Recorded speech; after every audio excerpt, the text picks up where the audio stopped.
السلام علیکم ورحمۃ اللہ وبرکاتہ۔ میں ہوں عبدالخالق اور آپ دیکھ رہے ہیں اصلاح امت۔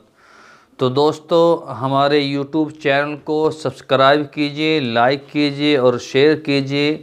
ایسی دینی، تعلیمی، تبلیغی، اصلاحی ویڈیوز ہم اپنے چینل پہ اپلوڈ کرتے رہتے ہیں، آپ حضرات کی خدمت میں لاتے رہتے ہیں۔ تو برائے کرم آپ ہمارا تعاون فرمائیں، جزاک اللہ۔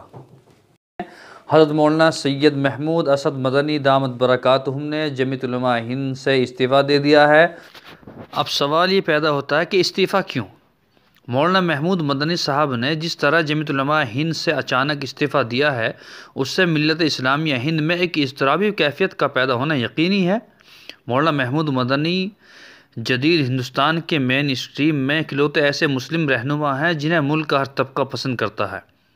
گزشتہ 10 سالوں میں انہوں نے ملک کے مسلمانوں کو سماجی سطح پر مین اسٹریم میں لانے کے لیے ذاتی یا تنظیمی طور پر الگ الگ میدانوں میں جس قدر کوششیں کی ہیں، وہ لائق ستائش ہی نہیں بلکہ قابل تقلید ہیں۔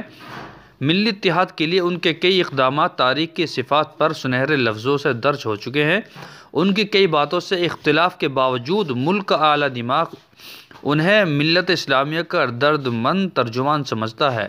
ایسے میں اپنے ذاتی اعزاز کو بنیاد بنا کر مولانا نے اگر جمعیت سے علیحدگی کا فیصلہ کیا ہے تو یقیناً اس کے پیچھے کوئی بڑی حکمت یا پالیسی ہوگی۔ ملت ہند یہ تقسیم جمعیت کے پہلے دن سے اتحاد چاہتی ہے۔ اگر یہ قدم اتحاد کے لیے ہے تو سر آنکھوں پر، لیکن اگر اس کے پیچھے دوسری وجوہات ہیں تو ملت کو مولانا محمود مدنی صاحب سے اتنا پوچھنے کا ضرور حق ہے کہ وہ ملت کے لیے جمعیت کے پلیٹ فارم کو چھوڑ کر کیا بہتر کریں گے یا ان کا اگلا قدم کیا ہوگا۔ السلام علیکم۔